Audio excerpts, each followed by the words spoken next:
Mm. Mm. Mm. Meron na naman akong denayo na isang bago pero hindi bago sa mga taga-Imus dahil since 2020 ay nag-o-offer na sila ng mga silog at eto nga ang bagong branch ng Topsy House na isang matagal na din na kilalang nag-o-offer ng iba't ibang affordable na silog meals. But not only that kasi nag-o-offer din sila dito ng iba't ibang a la carte na ulam at pulutan. Meron ding sizzling at marami pang iba. Located nga ang bagong branch nila dito sa Block 1 Lot 6 Phase 5 Merry Chris Complex, Malagasang 2G, Imus, Cavite. Sobrang madaling puntahan at madaling makita dahil ilang bahay nga lang ang layo nila mula sa gate. Kahit bago nga lang ang kanilang branch na mas pinaluwag at mas pinaganda ang dining area ay talaga namang dinadayo na sila dito. Hindi na mga suki nila pero pati na rin ang mga bagong customer nila. Dahil lang yan sa mga panalong food trip na ino-offer nila. Kaya naman di na ako nagpahuli at in-order ko na nga ang ilan sa paborito ko dito. Kaya naman wag na nga nating patagalin at tara, bakbakan na natin to. Let's go! So yan mga box, napadayo nga tayo dito sa pinakabagong branch ng Topsy House Restaurant at dito nga lang yan located sa Merry Chris Complex, Malagasang 2G, Imus, Cavite. Nadayo ko na yung branch nila before na located sa Legion 2 at ito nga yung bagong branch nila. Kaya syempre available pa rin sa kanila dito yung iba't iba nilang silog meals, meron silang sizzling, ayan, at saka yung mga a la carte food meals like ulam, iba't ibang ulam, at iba't ibang pulutan. Ayan. Available na rin dito sa kanila yung iba't ibang drinks like fruit soda. Meron din sila ditong iba't ibang dessert. So, ayan mga wax, huwag na nating patagalin. Medyo natatakam na ako. Bakbakan na natin to. Let's go. So mga box, ayan, isa sa in-order ko dito. At una nating titikman itong kanilang spaghetti with fried chicken. Ayan. So, sa itsura pa lang mukha siyang Pinoy style spaghetti. Haluin muna natin, syempre, bago natin tikman.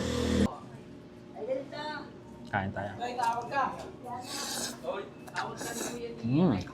Tama, Pinoy style spaghetti siya. Sarap ng sauce. Medyo creamy. At saka manamis-namis.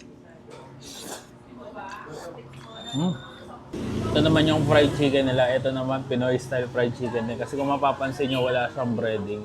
Unlike dun sa mga, syempre, mga fried chicken ngayon na nagpapakapala ng breading. Ito wala. Kain tayo.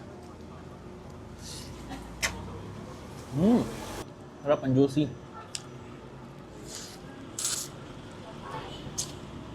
Ang sarap. Juicy siya. Tapos, simpleng-simple lang yung timpla. Pero, ganito yung mga masasarap. Mga classic style na fried chicken. Sintitikman naman natin ngayon. Ito yung pinaka-best seller sa lahat ng kanilang silog meals. At ito nga yung kanilang bagnet silog. Kaya natikman ko na rin to before. Nagustuhan ko dito kasi crunchy at saka juicy siya. Kain tayo. Malasa na siya.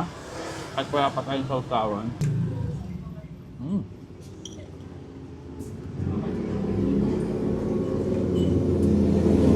One of my favorite talaga dito sa Topsy House Restaurant.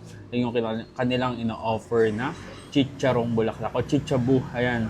Unang nagustuhan ko dito is yung pagkakaluto nila ng chicharong bulaklak. Crispy or crunchy siya. Tapos saktong-sakto lang, hindi mamantika yung loob. Tapos masarap din yung suka nila dito. Kaya masarap tong pang-ulam at pwede rin pang-pulutan. So, tingnan natin mga box. Grabe.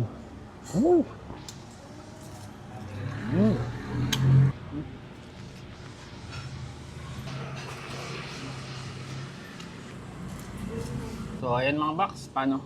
Food trip muna kami. Kung naghahanap kayo ng solid na food tripan, ayan, naabot hanggang madaling araw. Try nyo na dito sa Topsy House Restaurant. Dito sa kanilang pinakabagong branch na located lang dito sa loob ng Merry Chris Complex.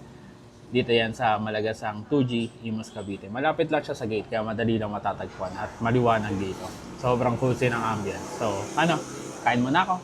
Kita-kit sa susunod kong dadayuhin kung saan may masarap, mura at kakaibang kainan. And don't forget to eat, ride, and grind.